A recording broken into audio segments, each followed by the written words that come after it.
Salut à tous et bienvenue pour ce mois de septembre qui va être spécial. Comme vous le savez, il va y avoir une vidéo ce mercredi et tous les mercredis du mois de septembre ainsi que les dimanches. En plus de ça, j'ai une petite annonce à vous faire. Étant donné que j'ai adopté un petit chaton, c'est beaucoup plus simple pour moi de vous faire en podcast tous les mercredis. Et on commence aujourd'hui avec le démon Valak. Je ne sais pas si vous voyez de quoi je parle, mais vous allez vite comprendre si je vous parle de Ed et Lorraine Warren. Si vous êtes prêts à écouter cette histoire qui est relativement courte, comme toutes les histoires que je vais vous partager tous les mercredis, let's go!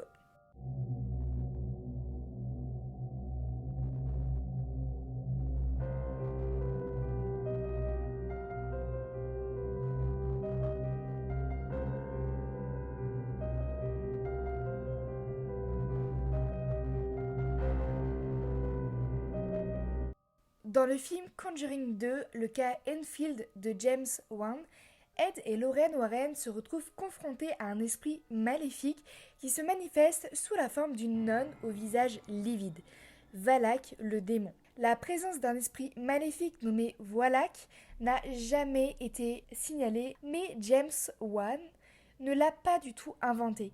En fait, si vous voulez, il s'est inspiré d'une véritable histoire d'un démon pour relier les deux affaires Warren, qui n'ont aucun point commun entre elles, mais sur lesquelles Ed et Warren ont véritablement enquêté.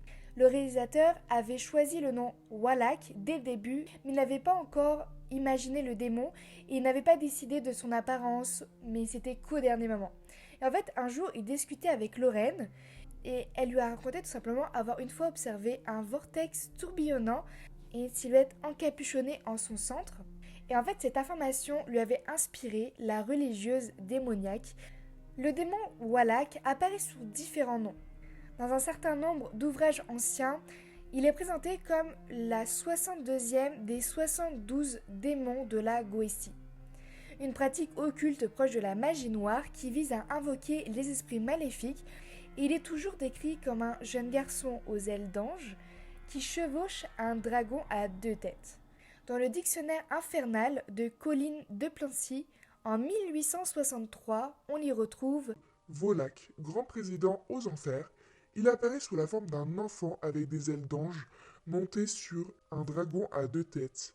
Il connaît la demeure des plantes et la retraite des serpents. 30 légions lui obéissent. Dans un autre livre, Johann Weir, en 1583, a écrit Valak est un grand président qui porte des ailes d'ange et chevauche un dragon à deux têtes. Il répond parfaitement aux réponses sur les trésors cachés et sur les retraites des serpents. Et il partage son pouvoir et sa force avec un avocateur. Il gouverne 30 légions de démons.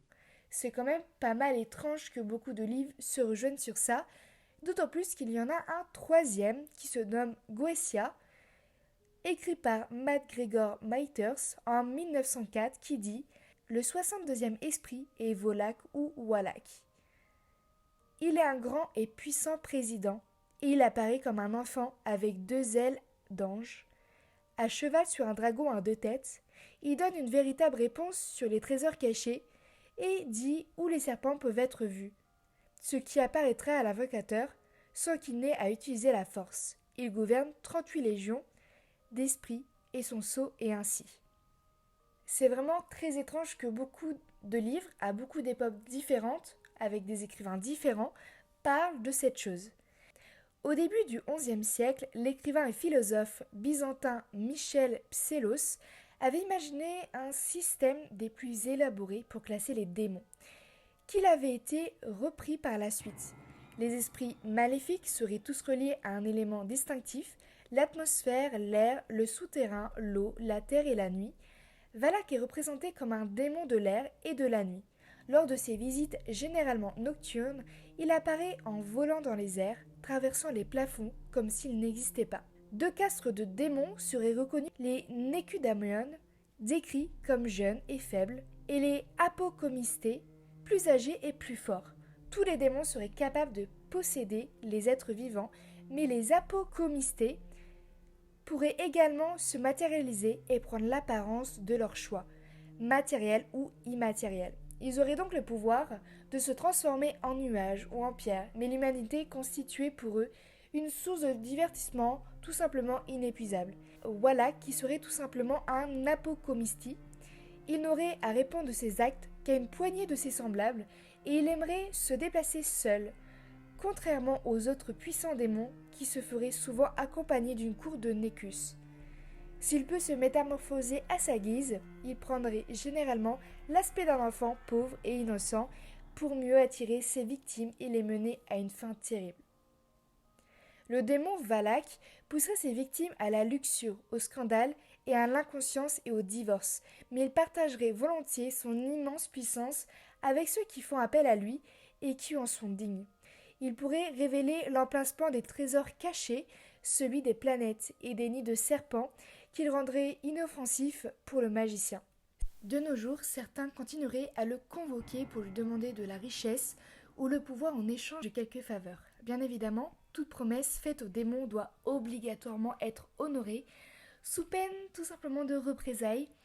Évidemment, on peut dire que malheureusement les démons étaient réputés capricieux de nature et leurs réactions sont souvent très intenses, même si certains se réjouissent et racontent comment Valak les a aidés dans leur carrière, d'autres, plus nombreux, regrettent amèrement de l'avoir invoqué, car très souvent, quand on contacte un démon, la plupart du temps, déjà on va en enfer, et surtout, on peut vivre très très mal sa vie, parce que c'est pas une bonne chose, c'est pas un ange, c'est pas quelqu'un de très gentil non plus, mais bon, il y en a pour réussir, ils sont prêts à tout.